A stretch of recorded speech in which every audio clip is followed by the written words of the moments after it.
Hello, sixth class. I hope you all are good at your homes.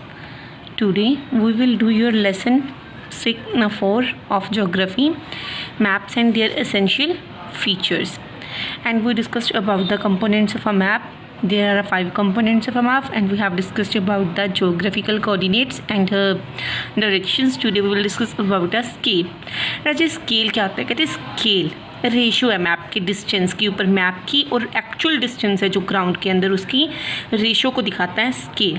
कहते हैं जो standard map होते हैं वो हमेशा स्केल की हेल्प से ही ड्रॉ किए जाते हैं। फॉर एग्जांपल कहते हैं जो 1 किलोमीटर डिस्टेंस होता है ग्राउंड का, वो 1 सेंटीमीटर से रिप्रेजेंट किया जाता है मैप के ऊपर। और जो मैप्स होते हैं, ठीक है, वो 2 टाइप्स के होते हैं। एक तो लार्ज स्केल मैप्स, एक होते हैं स्मॉल स्केल मैप्स। जब आपको लार्ज एरिया जैसे कंट्रीज़ और कॉन्टिनेंट शो करने होते हैं तो उसके लिए आप कौन सा मैप यूज़ करते हो? स्मॉल स्केल मैप यूज़ करते हो। जब आपने एक स्मॉल एरिया लेकर या कोई लाइक अ विलेज, कोई टाउन लेकर फुल उसकी एरिया को एक्सप्लेन करना होता है तो आप लार्ज स्केल मैप यूज़ करते हैं। ठीक है जी। अगर आपने काफ़ी मतलब लार्ज एरियाज़ दिखाने हैं जैसे कंट्रीज़, कॉन्टिनेंट्स, तो उसके लिए स्मॉल स्केल मैप का यूज़ होता है। अगर आपने कोई स्मॉल एरिया दिखाना है तो उसके लिए कौन सा मैप यूज़ होता है? लार्ज स्केल मैप यूज़ होता है। मैप की क्या होती है? एक सिमिलर स्केल होता है। ठीक है जी। इस shown with the help of line, आपको एक लाइन से शो किया गया है। इसको लीनियर स्केल कहते हैं। ये स्केल 1 सेंटीमीटर को 100 किलोमीटर के इक्वल रिप्रेजेंट करता है। ठीक है जी। 1 सेंटीमीटर कितने के इक्वल होता है? 100 किलोमीटर ग्राउंड के इक्वल होता है। कहते हैं we can make the segments on the edge of the sheet of paper as a linear scale to the map and measure the distance between any 2 points. कहते हैं आप ये सेगमेंट्स लेकर शीट के पेपर के ऊपर लीनियर स्केल को क्या कर सकते हैं? यूज़ कर सकते हैं। डिस्टेंस दिखा सकते हैं 2 पॉइंट्स का। एक होते हैं रिप्रेजेंटेटिव फ्रैक्शन। रिप्रेजेंटेटिव फ्रैक्शन है, कहते हैं 3 वे सिस्टम ऑफ रिप्रेजेंटेशन है। एक्चुअल डिस्टेंस दिखाना होता है अपन ने जब अर्थ का फ्रैक्शन के लिए जो यूज़ किया जाता है। मैथमेटिशियन फ्रैक्शन क्या यूज़ की जाती है? 1/10 लाख। ठीक है जी। जैसे कि इसमें 1 सेंटीमीटर 1 मिलियन सेंटीमीटर के इक्वल होता है। सेकेंडली ऐसे भी राइट कर सकते हैं आप 1/10 lakh. Third form of representation is graphic scale. जो थर्ड होता है वो ग्राफिक स्केल होता है, जो कि इस फिगर के अंदर आपको शो किया गया है। कहते हैं it is express in the same way. इसको ऐसे ही सेम वे से एक्सप्रेस किया जाता है। लिजेंड यानी कि की। ठीक है जी। जो कन्वेंशनल सिंबल्स होते हैं, कलर्स होते हैं, जो मैप के ऊपर आप इंफॉर्मेशन दिखाने के लिए यूज़ करते हो। ठीक है जी।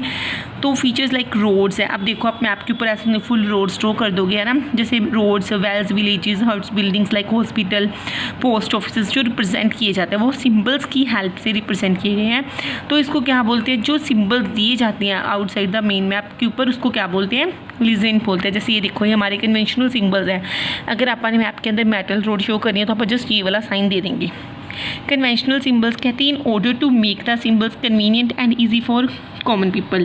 कहते हैं जो ये सिंबल्स है लोगों के लिए आरामदायक बनाने के लिए, कहते हैं जो कि मैप की लैंग्वेज को समझ नहीं सकते हैं तो सभी वर्ल्ड की सभी कंट्रीज़ ने कॉमन सिंबल्स रखे हुए हैं। ठीक है जी। तो इन सिंबल्स को आप कन्वेंशनल सिंबल्स बोलते हैं। जैसे कि मैंने आपको ये सारे सिंबल्स दिखाए हैं, टेबल 2 में दिए हुए हैं।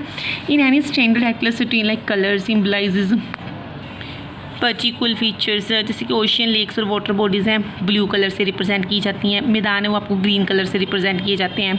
अब प्लैंट्स और कल्टिवेटेड लैंड्स येलो कलर से, यानी कि प्लेट्यू होते हैं। Roads, towns and buildings in red. Road, towns और बिल्डिंग्स कौन से कलर से शो की जाती हैं?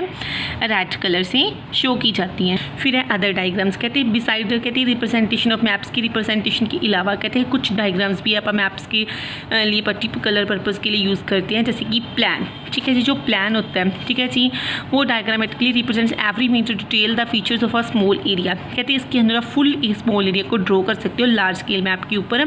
फॉर इंस्टेंस एक एग्जांपल लेते हैं। कहते हैं मान लो अपने घर दिखाना है अपना, ठीक है, उसकी लोकेशन दिखानी है तो आप उसकी सारी अच्छी चीज़ें उसको अच्छे से लेआउट कर सकते हो। ठीक है जी। फीचर्स इन साइड और पार्क इन द कॉलोनी की, आपकी कॉलोनी में पार्क है। Showing layout of other houses, आप दूसरे घर को दिखा सकते हो। लेन बाई लेन्स, गलियाँ दिखा सकते हो। अदर लैंडमार्क्स दिखा सकते हो। जैसे कि अगर आपकी मान लीजिए कि आपकी कॉलोनी में गुरुद्वारा साहिब है तो आप बता सकते हो बच्चों को कि यहाँ पे टेम्पल है। In the plan shown for a school को दिखाने की you will find the teaching block, play ground, laboratory, library building. Remember the scale of a plan is greater than the one use on a map. कहते हैं जो plan होता है वो क्या होता है? The scale of plan is greater, वो बड़ा होता है one use on a map, map से ज़्यादा जो मैप के ऊपर स्केल यूज़ किया जाता है। ऑन अ मैप के ऊपर आप 100 और मोर किलोमीटर्स डिक्रीज हो जाते हैं, 1 सेंटीमीटर के इक्वल हो जाता है, जबकि प्लान के अंदर फ्यू मीटर्स ही आपको रिड्यूस कर देते हो, सेंटीमीटर्स में बना सकते हो। बेटे ऐसे आपको ये क्या दिया? एक स्कूल का प्लान दिया हुआ है कि भी आपका स्कूल कहाँ पे है। जैसे आप इसमें बता सकते हो बच्चों को भी यहाँ पे हमारा इंडोर स्टेडियम है, इस साइड हॉस्टल है, हॉस्टल के आगे प्लेग्राउंड आता है, प्लेग्राउंड के आगे हम जाते हैं तो टीचिंग ब्लॉक आ जाता है हमारा, फिर साथ में लाइब्रेरी है और साथ में पार्क है, फिर एडमिन ब्लॉक बना हुआ है। तो ये सारी चीज़ें आप अपने फ्रेंड्स को बता सकते हो। मान लो आपने अपनी एक क्लासरूम का ही आप प्लान बना के दिखा सकते हो कि भी हमारी क्लासरूम है ये, उसके अंदर हमारे 3 रोज़ के अंदर डेस्क लगती हैं, आप कौन से डेस्क के ऊपर बैठते हो, कहाँ पे आपकी टीचर का टेबल और चेयर होता है, कहाँ पे उनका लेक्चर स्टैंड होता है, आप सारा उसमें बता सकती हो।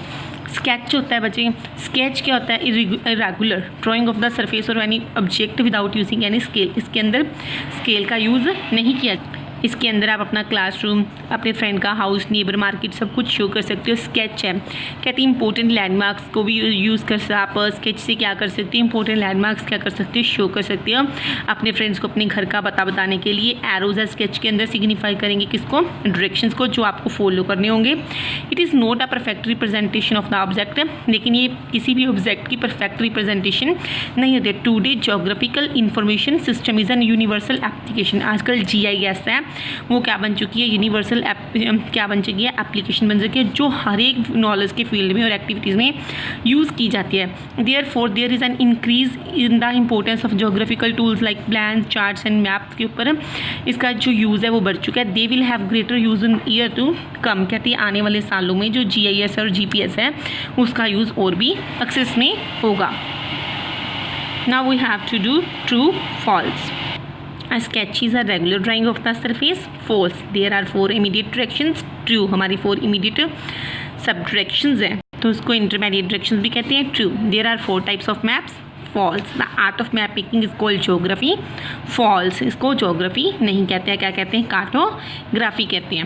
Now tick the correct option. आपने correct option को tick करना। The maps showing the natural feature of the earth on the land and ocean floor are also called, उसको क्या बोलते हैं, physical map. The box on a map that explain what the symbol on it means is called, कि symbol का meaning क्या उसको क्या कहते हैं, legend. An irregular drawing of any surface or object not drawn to the scale is called a sketch, जिसके ऊपर आप कहते हैं किसी भी ऑब्जेक्ट का यूज़ नहीं कर रहे हो, वैसे ही ड्राइंग ही कर रहे हो तो आप उसको स्केच बोल सकते हैं। Map of a small area showing many details is a large scale map. अगर आपने स्मॉल एरिया की काफ़ी चीज़ें शो करनी है डिटेल के अंदर तो किसके ऊपर शो करोगे, लार्ज स्केल मैप के ऊपर शो करोगे।